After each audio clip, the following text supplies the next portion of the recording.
ஒன்றுமில்லாதவே எப்படி கொண்ட வச்சிருந்தா நீ எப்படி தொலைச்சவினம் வந்து ஒரு வழக்கம் ஓடி வந்த காரணத்தில் அப்பாக்களை கைது செய்துள்ளனர். கைது செய்த பின்னரும் போன் அடிச்சு இப்ப சொல்லினோம்னா தாங்க 3 நாள் விசாரணையில இப்ப வச்சிருக்கிறோம். நாங்கள் உங்களோட வில்லங்கத்துக்கு வர்றதுக்காண்டி இல்லை. ஏன்னு சொன்னால் இது நாங்கள் சுமூகமாக நீங்க அங்க போங்க இங்க நிக்காதீங்க எடுத்து விசாரிக்கணும்.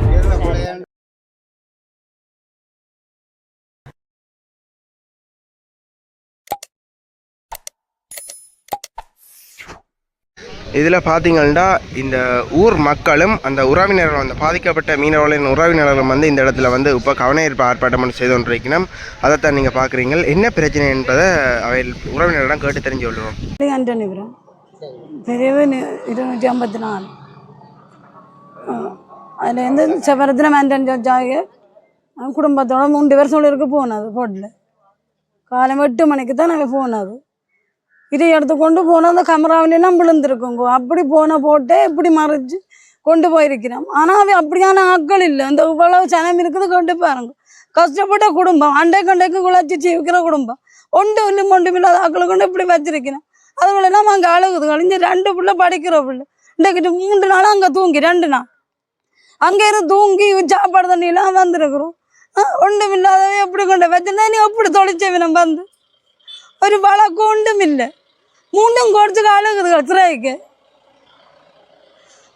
எங்களுக்கு ஒரு முடிவு வேற வேணும். ஒன்றும் இல்லாத குற்றம் இல்லாத பிள்ளைகளையும் கொண்டு வச்சிருக்கிறான். அவே யாரும் கஞ்சா கடத்தினவே சந்தேகத்திலேன்னு சொல்லிக்கணும். ஆனால் அப்படியானவே இல்லை. இங்கே ஒரு காலத்துலேயும் அப்படி இல்லை. மற்றது 9 கோர் இன்ஜின் சின்ன இன்ஜின் அதே ஒரு 8-10 வருஷத்து இன்ஜின் இழுத்தாலும் 10-5 கோடி பாருங்க 4-5 மணிக்கு தான் இவனை போட்டு கரைக்கி வரும். அப்படியான ஒரு இன்ஜினில் இப்படி போய் இல்லாத சொல்லி இப்படி வச்சிருக்கணும். 3 பேர் என்ற கணவரும் இந்த மகனும் இன்னும் ஒரு ஆள் வேற தூக்குறோம். ஆமாம் செவ்வாய்க்கிழமை காலை 8 மணிக்கு போனேன். 10 மணிக்கு அங்கே பிடிச்சிட்டீங்க. அது அறிய தெரியல. அவைதான் போட்டில் இருந்த போனில் எடுத்து எங்களுக்கு சொல்ல போன எல்லாத்தையும் பறிச்சு போட்டினோம். அவ சொன்னபடியே தான் தெரியும். இல்லை அவ இன்னும் நாங்கள் பிடிச்சேன்னு அன்றைக்கு மட்டும் எங்களுக்கு அவ அறிவிக்க தரவே இல்லை கடற்படை. நாங்கள் அங்கே போக சொல்லினா பருத்துறையில் கொண்டு போய் ஒப்படைக்கிறோம்னு சொல்லினவிய. விடுவோம் பிரச்சனை இல்லை, அவையில் ஒரு கேஸும் இல்லை, விடுறோம்னு சொன்னவிய. அப்புறம் இரவு 8-9 மணிக்கு அங்கே கொண்டு போட்டு நாங்கள் விட மாட்டோம் மேம், நீங்கள் போட்டு நாளைக்கு வாங்கன்னு சொல்லினோம். இந்த நேற்று போக சொல்லினோம். அவை கஞ்சாவில் கடத்தினவியன். ஆனால் வெறும் போட்டு தானே அவையிட்ட கஞ்சாவே எடுக்கல. அவையிட்ட அவள் கடலுக்கு மிதந்திருந்தா அவை என்னண்டு சந்தேகத்தில் பிடிப்பினோம். அவற்றை தொழிலை கிளப்பி பார்த்திருக்கணும். நீங்கள் அவை சொன்னவே நாங்கள் தூண்டிதான் விட்டுட்டு நிற்கிறோம்ட்டு தொழிலெல்லாம் பார்த்திருக்கணும். பார்த்துட்டு பிடிச்சு கொண்டு போயிருக்கணும் அவியலை. நீங்கள் சிலத்துக்குன்னு வந்த போட்டையில் நீங்கள் பிடிக்கணும். சும்மா நின்ற போட்டை பிடிச்சிட்டு அதை உங்களை சந்தேகத்தில் நின்று போட்டு அவைய பிள்ளைகளின் எதிர்காலத்தையுமே இல்லை இவ மடக்கின தங்களை இது அநீதியில் செய்யணும். அவிய அப்பாவியலை கொண்டு வச்சுக்கொண்டு கஞ்சா பிடிச்சவனை விட்டுட்டு சந்தேகம் அவரை என்று சொல்லினா அப்புறம் கோர்ட்டுக்கு வாங்கன்னு சொன்னீங்கன்னா 6 மாதம் தான் எடுக்கலாம் என்று சொல்லி நான் பிள்ளைகளை அந்த குழந்தையில போய் குற்றம் செய்யாத பிள்ளைகளும் இன்னும் அப்படி ஒரு நாள் பிரச்சனை. இப்ப சொல்லினோம்னா தாங்க 3 நாள் விசாரணையில இப்ப வச்சிருக்கணும். போலீஸ் ஸ்டேஷனுக்குள்ள வச்சிருக்கணும் 3 நாளைக்கு. இப்ப அதுக்கிடையில விடாட்ட கேஸ் ஆக்கினோம். தாங்கள் எங்கே அந்த எடுத்து போட்டு நீ வேலை சந்தேகம் பண்ணி வச்சிருக்கணும். கடற்படை அங்க போக அவங்க கேட்டு போட்டாங்க. நாங்க தமிழ் எங்களுக்கு சிங்களம் தெரியாது, ஓடண்டு எங்களை திரத்தினோம். நீங்க அங்க போங்க இங்க நிக்காதீங்க. உண்மையில நீங்க பிடிச்சா வச்சிருங்க, அது பிரச்சனை இல்லை. அப்பாவியலை பிடிச்சு வச்சுன்னு சந்தேக நபரை பிடிச்சு வச்சிருக்கணும். கடலுக்கு போனா யார் போட்டது கண்டதா போடாத கண்டதா. நீங்க உண்மையான எங்கட 3 பேர்ல ஒரு கேஸும் இல்லை. இங்க போலீஸ் வந்து எங்கட வீடெல்லாம் செக் பண்ணி அவங்க சொல்றாங்க ஒன்றுமே இல்லை, கேஸே ஒன்றும் இல்லையன்றாங்க. அப்ப என்னன்னு நாங்களே எங்கட பிள்ளைகளை தொழிலுக்கு கண்டு விடுறது. அப்ப தொழிலுக்கு போறவ எல்லாரும் கஞ்சா கடத்தலும் சந்தேகக்காரன்மை வைக்கும். சரி அதுவும் வந்து தொழிலுக்கு போங்களோங்க ஒரு சட்டியான பயந்த பிள்ளைய இவன் சொல்லி இருக்கிறேன் நாங்கள் தூண்டி விட்டுட்டு இருக்கிறோம்னு சொல்லி அதான் இழுக்க வாரம் உயரவினா படத்தை போட்டு இந்த கரையவினா வந்து இழுக்க வாரம்னு சொல்ல இதான் தூண்டிக்கணும் கிளப்பிலாம் பார்த்துருக்கணும் போனெல்லாம் தெரியாது கடத்தாதவனும் தெரியாது ஒட்டு மொத்தமா கொண்டு வந்து விட்டு எல்லாரையும் ஒரே ஜெயிலுக்கு போட்டுட்டு ஒரே மாதிரியான நடவடிக்கை எடுக்கணும். கைவிலங்கு போட்டு வந்துருக்கணும் ஏதோ களவெடுத்தல் சந்தேகவர் அனாவியல் பிரேன் கைவிலங்கு போட்டு கொண்டு போயினார். நாங்கள் மனித உரிமை அவ சொல்லினோம் அவைக்கு அடிச்சா வந்து சொல்ல சொல்லி நாங்க சொன்னோம் அப்படி 6 மாதம் ஜெயிலன்னு சொல்லினோம். அப்படி ஒன்றும் இல்லை, அது கை மெய்யமா பிடிபட்டா தானே அப்படி இது தொழில் தானே செய்து கொண்டிருந்தேன். நீங்க அப்படி யோசிக்காதீங்கம்மா, அடிச்சா தங்களுக்கு வந்து சொல்லுங்க எடுத்து விசாரிக்கணும்.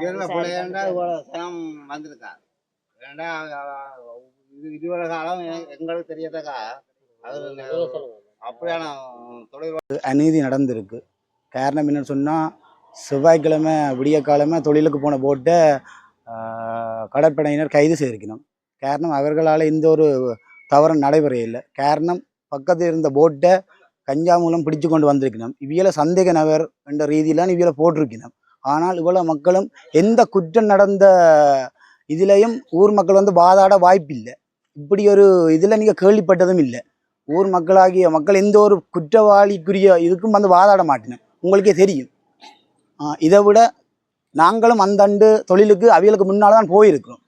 அவியலுக்கு முன்னால் போய்கொண்டிருக்க அவியலும் கிழக்கு சம்பந்தமான கடற்படைகள் கரையோர பகுதியெலாம் தொழில் செய்திருக்கணும்.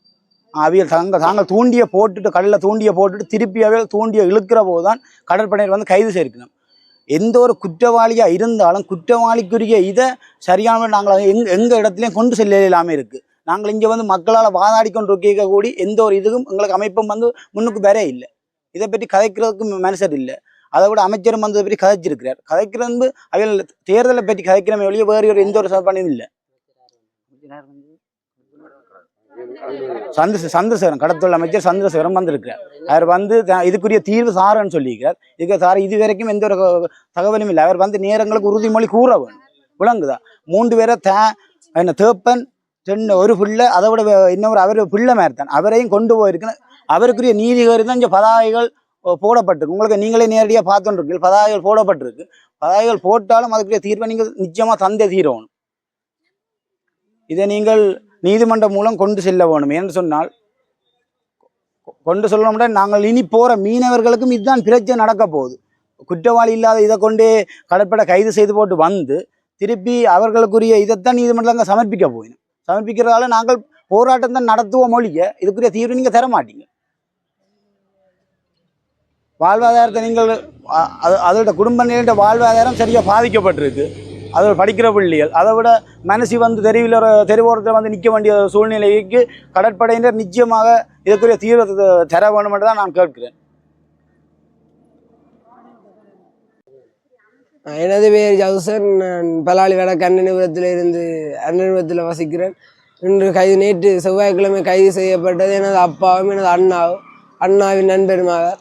அவர்கள் இன்று காலம் 8 மணிக்கு சந்தியா என்னும் நபரிடம் தூண்டிக்கான இதை எடுத்து சென்று அங்கு தூண்டி கட்டி கரைக்கு திரும்ப வந்து தூண்டி இழுக்கேக்கு இப்படி இலங்கை கடற்படை வந்து அந்த போதைப்பொருள் சட்டவிரோதமாக மிதந்து வந்ததால் அவர்கள் அங்கிருந்த ஒரு நபரை கைது செய்து பின்பு அப்பாக்கள் ஓடி வந்த காரணத்தில் அப்பாக்களை கைது செய்துள்ளனர்.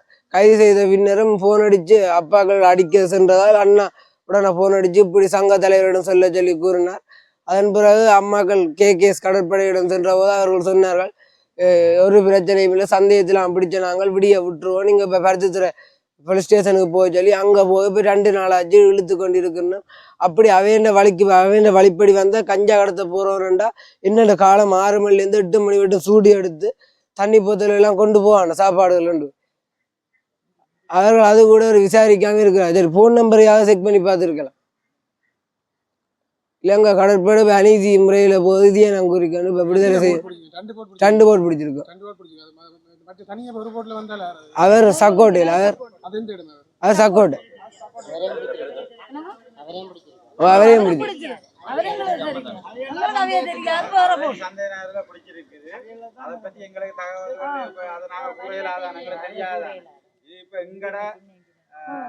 தொழிலாளி எங்கட ஊரவன் ரீதியில அவரை கைது செய்ததுக்கு பிறகுதான் நீங்க வந்து அவரை இழுத்து கொண்டு வந்த பொழுது இவியல் வந்து தூண்டிய கட்டி போட்டு கரையை ஓடி வந்து இழுக்கிறதுக்கு வரைக்க தான் இவள் குறுக்க ஓடி போறாருன்ற வெறும் போட்டு அதாவது தூண்டி நாங்கள் கொண்டு போன தூண்டி வந்து கடல்ல வைக்கப்பட்டு பிறகு வந்து தனியத்தான் ஓடி வரணும், வெறும்பட்டியூரா ஓடி வரணும். கரையை வந்து தான் அதை இழுத்து கொண்டு போகணும்.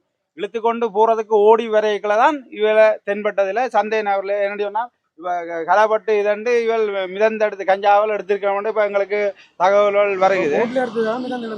மிதந்து அண்டை இவ 2 போட்டுலையும் மிதண்ட நாங்கள் கேள்விப்பட்டது. அப்படி சந்தேகத்தில் நம்ம பிடிச்சுட்டு 3வது நாளாச்சு இன்னும் ஒரு முடிவு வர இல்லையே. இதண்டு தரை விடுறாம சந்தேகம் பண்ணி சொன்னால் எல்லார்கிட்டையும் சட்டத்திட்டம் இருக்குது, போலீஸ் இருக்குது, மக்களுக்கு பாதுகாப்பாக இருக்கணும். கடற்படை என்றது நாட்டை காப்பு இதுன்றதுக்கு எல்லாம் ஒரு நல்ல ஒரு வழிமுறைக்கு அவங்க சட்டத்திட்டத்துக்கு நாங்கள் அதை புளியன்னு சொல்லல. சந்தேகத்தில் நீங்கள் பிடிச்சால் அதுக்குரிய விசாரணை செய்து ஒரு ரைட் அவன் தொழிலுக்குத்தான் வந்திருக்கிறான்னு சரியான பூர்வம் உங்களுக்கு தெரிஞ்சிருக்கும். என்னன்னு சொன்னால் தொழிலை தூண்டிய கூட இழுத்து காட்டிக்கிறாங்க.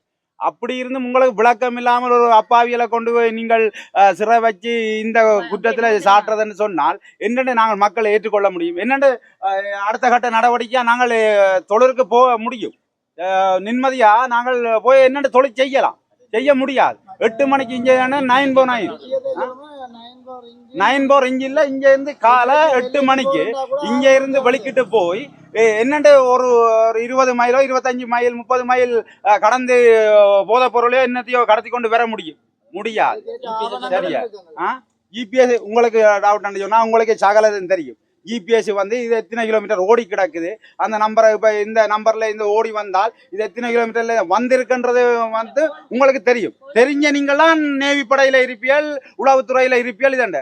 அப்ப அதெல்லாத்தையும் கடந்து நீங்கள் கொண்டு வச்சிருந்து இந்த 3ஆம் நாத்து ஒரு முடிவில்லை, இன்னும் விட இல்லைன்னு சொன்னால் நாங்கள் என்ன செய்யறது? இதைத்தான் எங்களால் செய்ய முடியும். உங்களால் நாங்கள் போராட முடியாது. எங்களோட அம்ச வழியில எங்களோட கருத்தை இதை வெளிப்படுத்துறதுக்கு தான் இதுல மக்கள் கூடியிருக்கிறோம். மற்றும்படி நாங்கள் உங்களோட வில்லங்கத்துக்கு வர்றதுக்காண்டி இல்லை. ஏன்னு சொன்னால் இது நாங்கள் சுகமமாக ஒரு சுதந்திரமாக எங்களுக்கு நாங்கள் தொழில் சுதந்திரம் இல்லாமத்தான் தொழிலையும் செய்து கொண்டிருக்கிறோம். நீங்கள் அரசாங்கம்ன்றது கடற்படை முப்படையும் இருக்குது, நாங்கள் நிம்மதி இல்லாமல் தான் தொழில் செய்து கொண்டிருக்கிறோம். இந்த 2 கிலோமீட்டர்ல கூட இந்தியனோட நாங்கள் தொழில் செய்யலாம் இருக்கிறோம். அதை மீறி இப்போ இந்த அடுத்த கட்ட உரியவனை செய்கிறவனை கடமையா நீங்கள் இதா பிடிக்க சட்டரியா கொண்டு போங்க, நாங்கள் வர மாட்டோம். இது ஒரு அப்பாவியா நாங்கள் தொழிற்சி அண்டண்டாட தொழில் செய்து ஜீவிக்கிற மக்களை நீங்கள் இப்படி துன்புறுத்தினால் நாங்கள் யார்கிட்ட போய் முறைப்பாடு செய்கிறது இதுக்கு எங்களுக்கு சரியான நீதி வழங்கணும்னு தான் இன்றைக்கு இந்த தெருவில் மக்கள் கூடியிருக்கிறோம்.